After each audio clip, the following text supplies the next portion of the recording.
Hello good morning all. बघा तुमचं warm welcome करते इलेक्ट्रोक्रिक्स टेक्निकल यूट्यूब चॅनलमध्ये. बघा आपण बघत आहोत GAD म्हणजे Jio application development using VB.NET म्हणजेच व्हिज्युअल बेसिक .NET या लँग्वेजचे ऑनलाईन प्रॅक्टिकल सिरीज आपण बघत आलेलो आहोत. बघा आज आपण प्रॅक्टिकल नंबर 20 आणि 21 असेल, म्हणजेच कोणता आहे तर ओव्हरलोडिंग आणि ओव्हररायडिंग कन्सेप्ट बघायच्या आहेत. ओके, आता what is mean by method overloading किंवा मेथड ओव्हररायडिंग. ओके, ह्या दोन कन्सेप्ट तुम्हाला आधी माहिती असणं गरजेचं आहे. तर मेथड ओव्हरलोडिंग म्हणजे काय असतं बघा. पहिला आपण ओव्हरलोडिंग कन्सेप्ट बघूया, त्याचं नंतर ओव्हररायडिंगची कन्सेप्ट बघायची आहे आपल्याला. ओके, बघा प्रॅक्टिकल सिग्निफिकन्स काय दिलं तर overloading of method is same name for given for function having different parameters. Okay, simple लक्षात ठेवा. मेथड ओव्हरलोडिंग म्हणजे काय, फंक्शनचं नाव असेल सेमच असणार आहे, फक्त पॅरामीटर काय असणार आहे डिफरंट असणार आहेत. म्हणजेच काय, सपोज ॲड नावाचं फंक्शन घेतलं असेल तुम्ही, ॲड, आणि पहिलं जे ॲड फंक्शन घेतले ते विदाऊट पॅरामीटर घेतलेलं आहात तुम्ही. ओके, दोन ॲड लिहिलं आणि दोन राऊंडेड ब्रॅकेट्स ओपन आणि क्लोज केले. ओके, आणि खाली A+B काय असेल तर तुमचं लॉजिकचा पार्ट लिहिला असेल तुम्ही.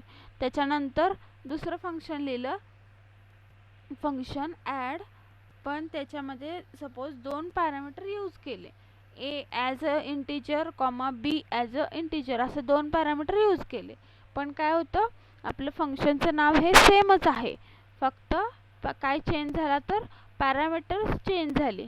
So it called as method overloading. Okay, method overloading कशाला म्हणते समजलं. आणि याच्या उलट काय आहे, ओव्हररायडिंग कन्सेप्ट आहे. ओव्हररायडिंगमध्ये काय होतं तर फंक्शनचं नाव पण सेम, फंक्शनचे पॅरामीटर पण सेम.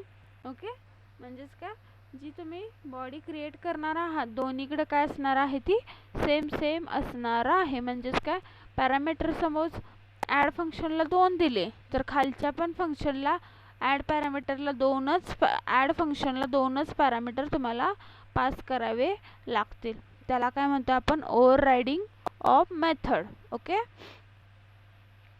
आता एक्झाम्पल थ्रू आपण बघूयात. खूप सिंपल कन्सेप्ट आहे, फक्त थोडं लक्ष देऊन ऐका जेणेकरून तुम्हाला समजून येईल. ओके, इथं एक्झाम्पल बघा, पब्लिक ओव्हरलोड्स सब एरिया. इथं सब प्रोसिजर घेतलेली आहे.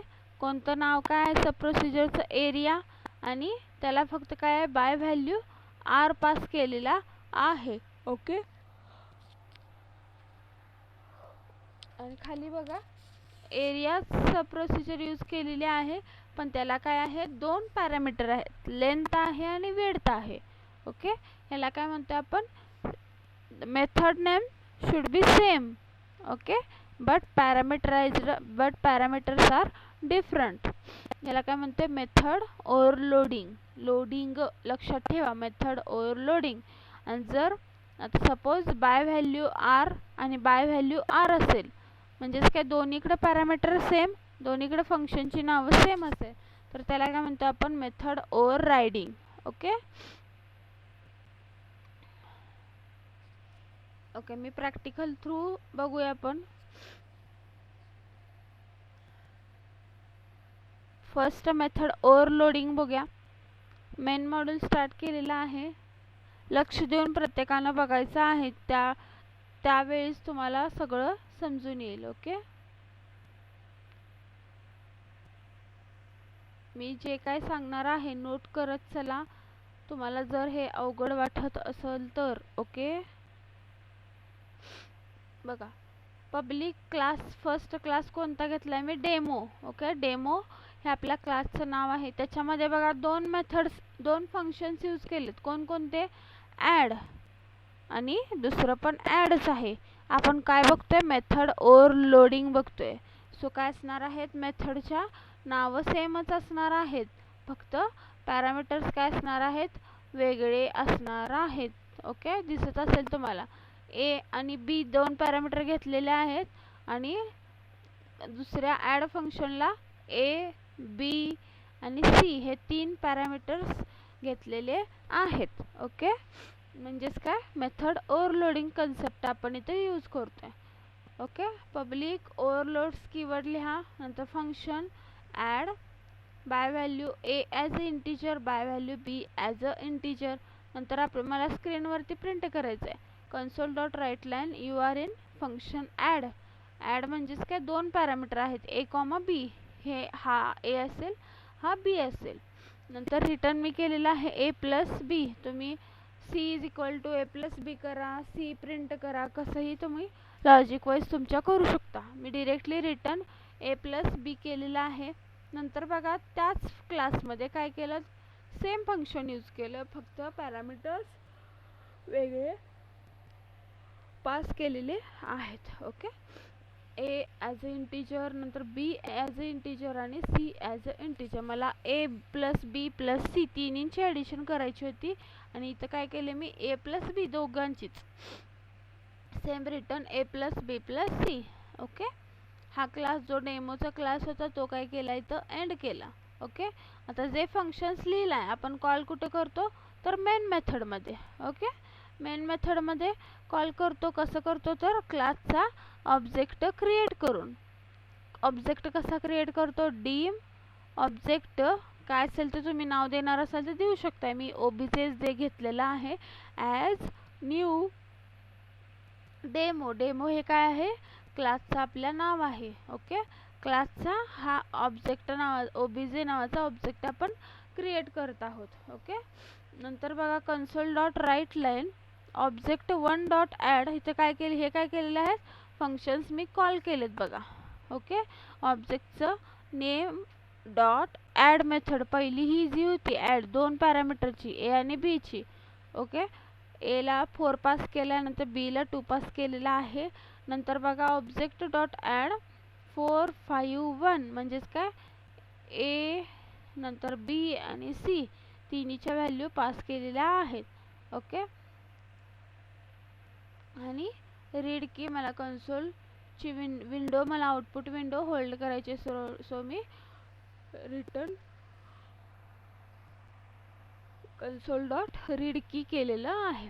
ओके, ओके, प्रत्येकानं कमेंट करा, मेथड ओव्हरलोडिंग म्हणजे काय, फंक्शनची नावं सेम असतात प्लस पॅरामीटर डिफरंट असतात. प्रत्येकानं हे लिहा कमेंटमध्ये, त्याशिवाय तुम्हाला समजणार नाही. बघा you are in function add म्हणजे ज्याचे दोन पॅरामीटर होते हे 4 आणि 6, त्याचं आउटपुट आलेलं आहे ए प्लस बी होऊन 6. नंतर functions add A B C ज्याच्या व्हॅल्यू आहेत 4 5 1 म्हणजेच किती ॲडिशन येणार, 4 अधिक 5 अधिक 1 10 आलेलं आहे आपलं. ओके, समजलं असेल ओव्हरलोडिंग. तर बघा ओव्हर रायडिंगचा प्रोग्राम दाखवते, खूप सोपा हा पण आहे. सिमिलरली मी जसं आता तुम्हाला म्हटलं काय असणार आहे, फक्त डिफरंट पॅरामीटर पण सेम आणि फंक्शनची नावं पण सेम असणार आहेत. ओके, फक्त कीवर्ड ओव्हररायडेबल यूज करायचं आहे, तिकडं ओव्हरलोड्स यूज करतो तो बघा आपण. ओके, नंतर बघा क्लास बी क्लास यूज केला आहे मी इथं, public overridable sub get info नावाची सब प्रोसिजर घेतल्या. Write console dot write line learn C sharp tutorial.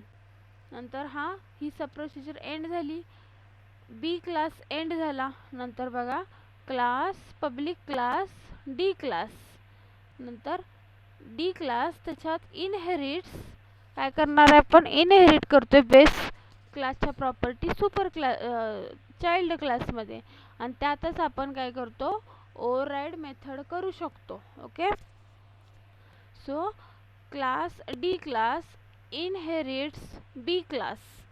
आणि एक वे कोणता आहे, मागच्या प्रॅक्टिकलला दाखवले मी, class D class colon inherits B class. Okay, नंतर बघा public overridable sub get info okay, welcome to Tutline किंवा वेलकम टू VB.NET करूया आपण. ओके, कसं केलं कळालं. ओव्हरराईड मेथड कशी केली तर बेस क्लासवरून सब क्लास इनहेरिट केला आणि त्याच्यामध्ये वरची मेथड आहे ती ओव्हरराईड करून घेतलेली आहे. इथे बघू शकता तुम्ही get info same sub procedure name with same parameter, म्हणजेच काय पॅरामीटर लेस दोन्हीही सब प्रोसिजर आहेत, दिसतंय तुम्हाला.